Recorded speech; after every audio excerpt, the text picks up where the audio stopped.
Tony Robbins is a best-selling author, entrepreneur, life and business coach who's worked with top athletes, celebrities, presidents, and top business leaders. He's impacted millions of people with his live events, programs, books, and philanthropic endeavors. Tony is the chairman of a holding company comprising of 50 privately held companies with combined sales exceeding $6 billion per year. He works with and interviewed 50 of the top minds in the world of finance, such as Warren Buffett, Ray Dalio, and John Bogle, to extract information on how to win in the investing world.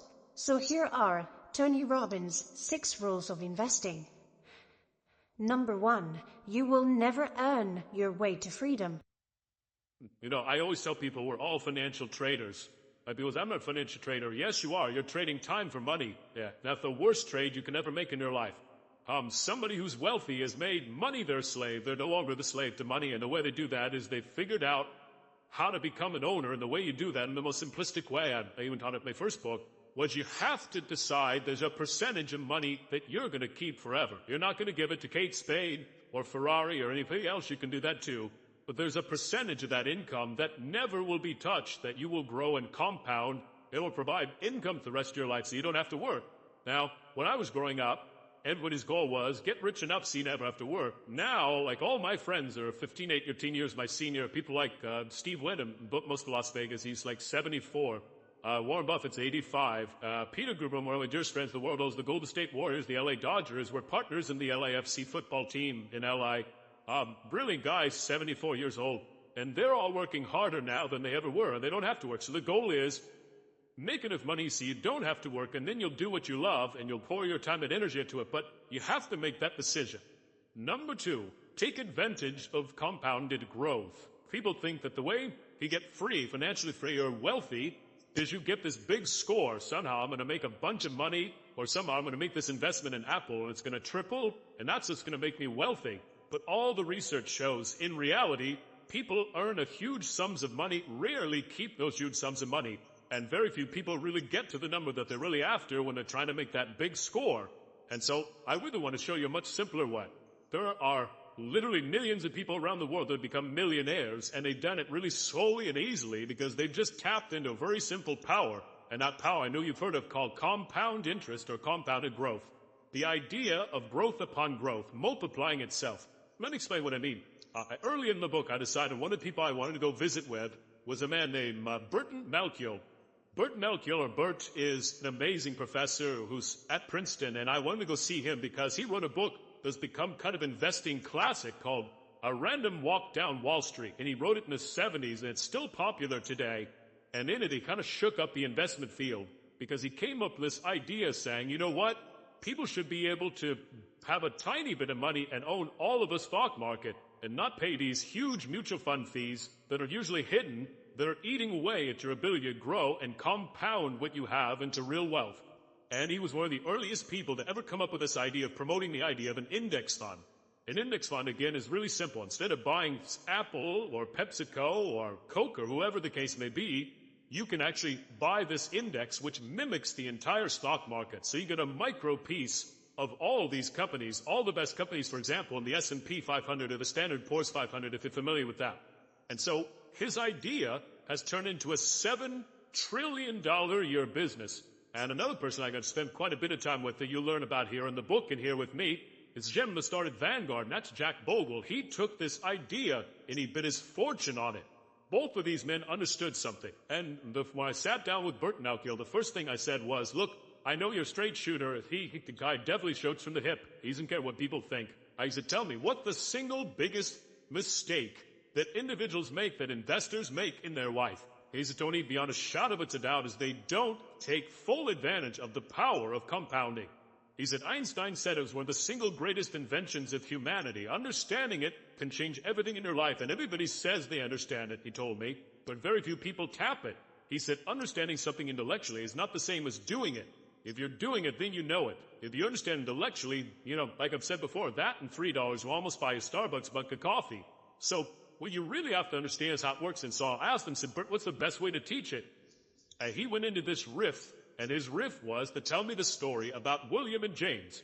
He said, don't just give you a real example. Let's say 2 guys, William and James, and let's say William starts out at 20 years old, and he starts taking a little bit of his money and just locking it down and setting aside and investing it. Let's say he takes $300 a month, $4,000 a year, and he puts that aside and he doesn't touch it and he puts it in the stock market.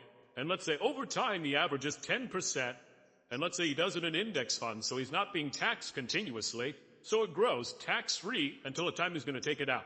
And let's say he makes that investment, stay with me now. William makes that investment from the time he's 20, puts away, got $300 a month at $4,000 a year, till the time he's 40, he never makes another investment again. That's it. And then we see what he has at age 65. And then, on the other hand, he has a brother named James. And James, he doesn't get started when he's 20, he doesn't get started when he's 30, he waits till he's 40, and then he starts to say, "God, I better start doing something." See, does the exact same thing his brother did. He starts putting away $300 a month, $4,000 a year roughly. He gets the same exact return, let's say of 10% in a tax-protected environment. And at 65, from 40 to 65 is 25 years. So he spends 25 years putting money in the system.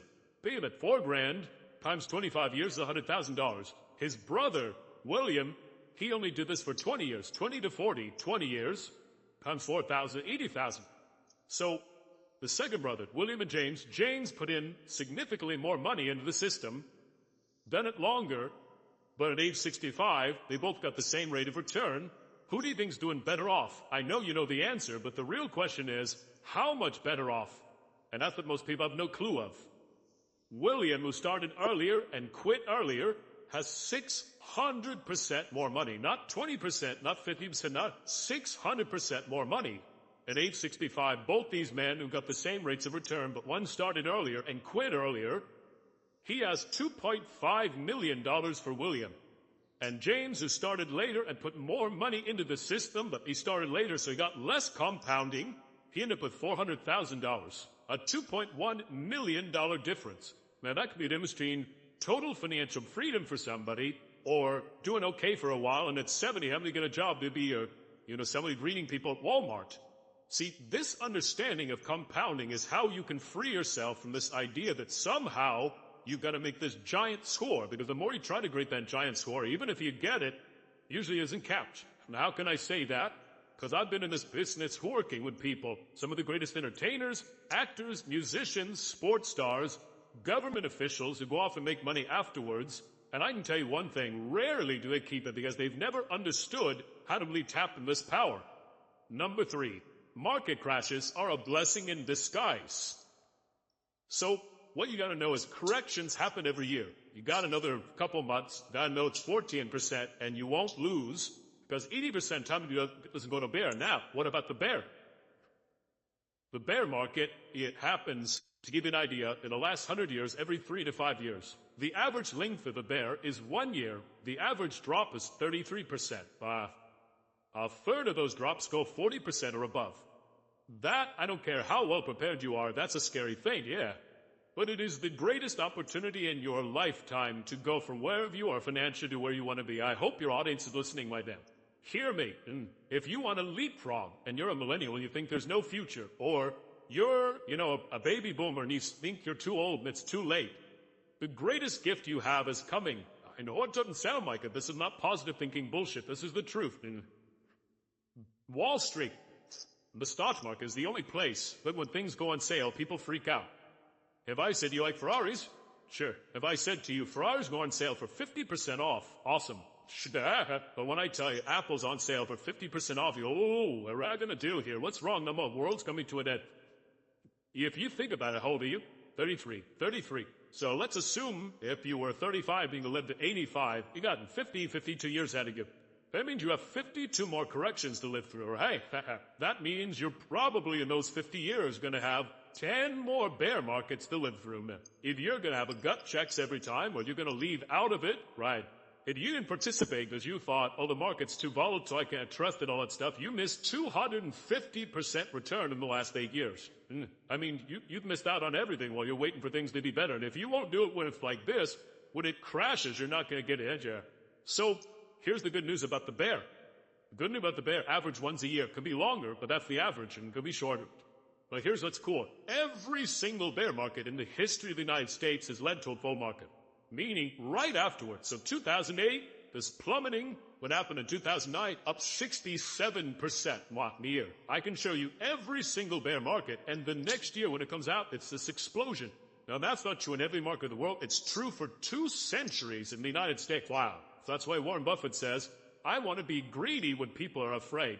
And then I want to be afraid when people are greedy. If you remember 2008, he was telling everybody, buy. He was having the time of his life.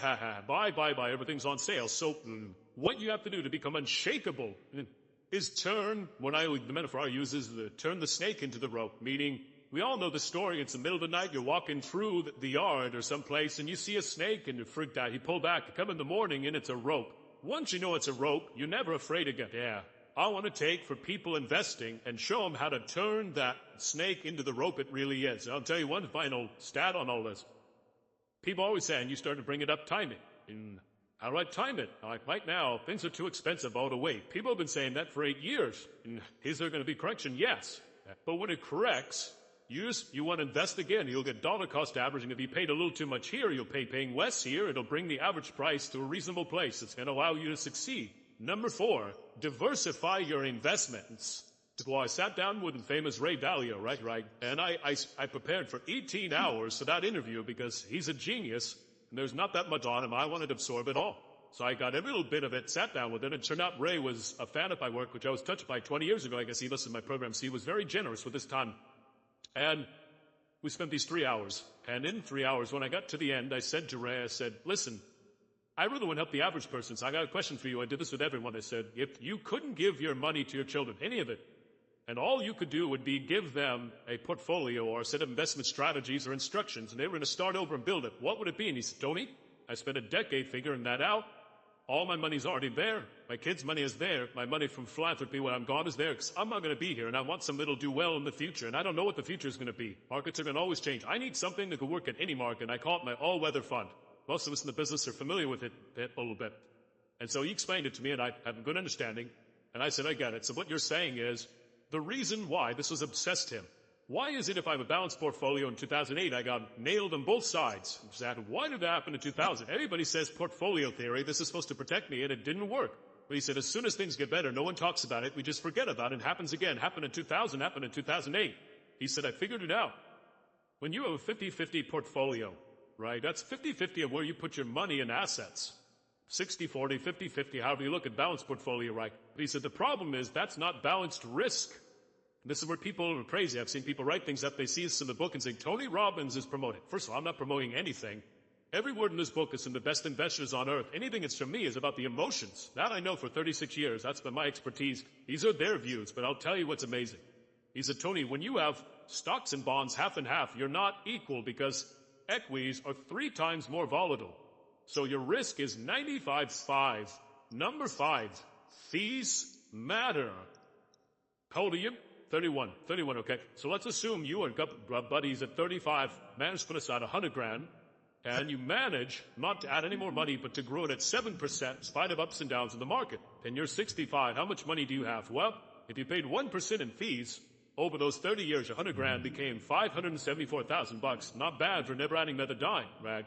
If you had 3% in fees, had the same growth, but 3% in fees, you now have and $24,000, half as much. $250,000, 77% less money. And you had the same return. It was just the fees. So the world, most people you ask them, what are your fees? They have no clue, right? So I've created a site where people can go, like type it in, you find out exactly what your fees are and what you should be paying. And it's highway robbing. Where in the world would you pay about 2,000% more for the same exact product? You can only do it because the financial industry makes things so opaque, so convoluted, and people feel overwhelmed. Number 6, improve your psychology. And it's 80% psychology and 20% mechanics, meaning so many small businesses, the owner might be an incredible innovator. Maybe they write incredible code. Maybe they're a tremendous influencer, but they don't know the economic side of their business, right? And they find themselves getting in trouble because somebody's giving them financial information after the fact. They don't have true financial intelligence to make decisions, and they get caught up. Someone might be really great in finance, but they're not any good in marketing. So sometimes it's a skill problem, but 80% of it, you can solve those skills. You can get those skills if you can change your psychology. But when you accept that, oh my God, the market's down, or oh my God, the economy in our area is down, when you allow the environment to control your psychology, you're not going to win. there's an interesting guy named Mel Fisher that you may remember from back in the 90s. He was, if the name lingers in your mind, he was a guy that spent, I think it was 27 years, if I remember correctly, looking for this Spanish galleon that was supposed to be filled with gold. Yeah, of course. And he found it after 27 years. Now, here's my question for you, Jim. Yeah. 5 years into it, you've worked every day for 5 years, and you found nothing. What are you going to do? And how are you going to raise more money because you have run out of money? 10 years into it, 15 years into it, 20 years into it. So I say to people in business, I say to them, you understand psychology? Here's the biggest challenge for most businesses. They think they've maxed what's possible because they think they've tried everything. Once you believe that, your belief controls you and you miss the innovations, you miss the answers. This guy found that gold because he had 3 beliefs. First belief was, there's a treasure out there, and he was certain it was out there, even though he didn't have any absolute evidence. And that certainly drove him. But if he knew there was treasure in your business, that's not enough. You got to also believe, I will find it. And he also had to believe it's worth it. So, right? And without those 3 beliefs, he never would have found it. And so, changing the psychology of the leader is what will change a business faster than anything else. Changing their skills will also do it. But lots of people have the skill and they don't execute. And you and I both know, execution's more important than knowledge. Knowledge is trumped by execution every single day. And that execution comes by changing the psychology. All right, guys, make sure to hit the like button if you enjoyed this video, and in the comments below, let me know who you want me to cover next in our 6 Rules of Money series. And you might inspire the next video. And as always, thank you for watching, and I will see you in the next video.